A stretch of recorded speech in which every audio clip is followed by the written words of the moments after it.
BNP তো আমাকে যে যখন প্রয়োজন মনে করবে আমি তার পাশে থাকব এবং আমি নীতিগতভাবে রাজনৈতিকভাবে আমি বিএনপির যে জাতীয়তাবাদী আদর্শ সেই আদর্শতে বিশ্বাস করি।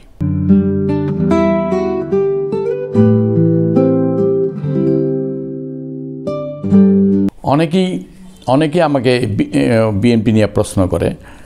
বিএনপির ব্যাপারে বিষয়টা আমার হলো রক্ত মাংস, আমার পরিবার, আমার 14 গোষ্ঠী বিএনপি। আমি আলী আহমদ চুনকা ভাইয়ের সাথে চলছি। তিনি আওয়ামী লীগের বড় নেতা ছিলেন, কিন্তু আমি আওয়ামী লীগ যোগ দিইনি, আমি কিন্তু বিএনপিতে যোগ দিছি। এবং যখন আমি বিএনপিতে যোগ দিছি তখন কিন্তু বিএনপি ক্ষমতায় ছিল না, হালুয়া রুটির জন্য কিন্তু করি নাই। এটা সকলেই জানে যে জিয়া হলের বিষয়টা নিয়েই আমি তখন আমার ভয়েস রেজ করি। আমার কণ্ঠটা তখনই উচ্চারিত হয় এই জিয়াউর রহমানের পক্ষে। এবং জিয়াউর রহমানের প্রতি আমার যে দুর্বলতা সেটা হলো যে আমি নারায়ণগঞ্জের নিরক্ষরতা দূরীকরণ আন্দোলনটা আমি করছি। যাতে পৌরসভার চেয়ারম্যান ছিলেন পদাধিকার বলের চেয়ারম্যান, আমি ছিলাম কেন্দ্রীয় নিরক্ষরতা দূরীকরণ সেক্রেটারি। সেই হিসাবে নিরক্ষরতা দূরীকরণের জন্য জিয়াউর রহমানের এই স্বনির্ভর বাংলাদেশ করার ব্যাপারে তার একটা আহ্বান ছিল। এবং সেই হিসাবে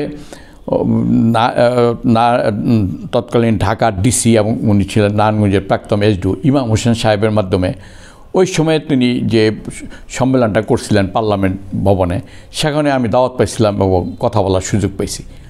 এবং আমার লেখা আর্টিকেল তখন এই বিভিন্ন পত্রপত্রিকা প্রকাশ পাইত এবং ছাত্ররা আমার লেখা আর্টিকেল দেখাও ওই বিএ পরীক্ষায়, ইন্টারমিডিয়েট পরীক্ষায় নিরক্ষরতা দূরীকরণের উপরে তারা করতো, প্রিপারেশন নিত।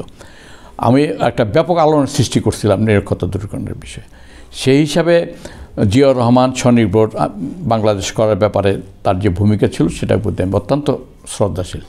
আমার পুরা পরিবার বিএনপি পন্থী। আমার পরিবারকে কাউকে আমি বিএনপি ছেড়ে চলে আসতে বলিনি। এখন প্রশ্ন হলো বিএনপি তো আমাকে যে যখন প্রয়োজন মনে করবে আমি তার পাশে থাকব এবং আমি নীতিগতভাবে রাজনৈতিকভাবে আমি বিএনপির যে জাতীয়তাবাদী আদর্শ সেই আদর্শতে বিশ্বাস করি।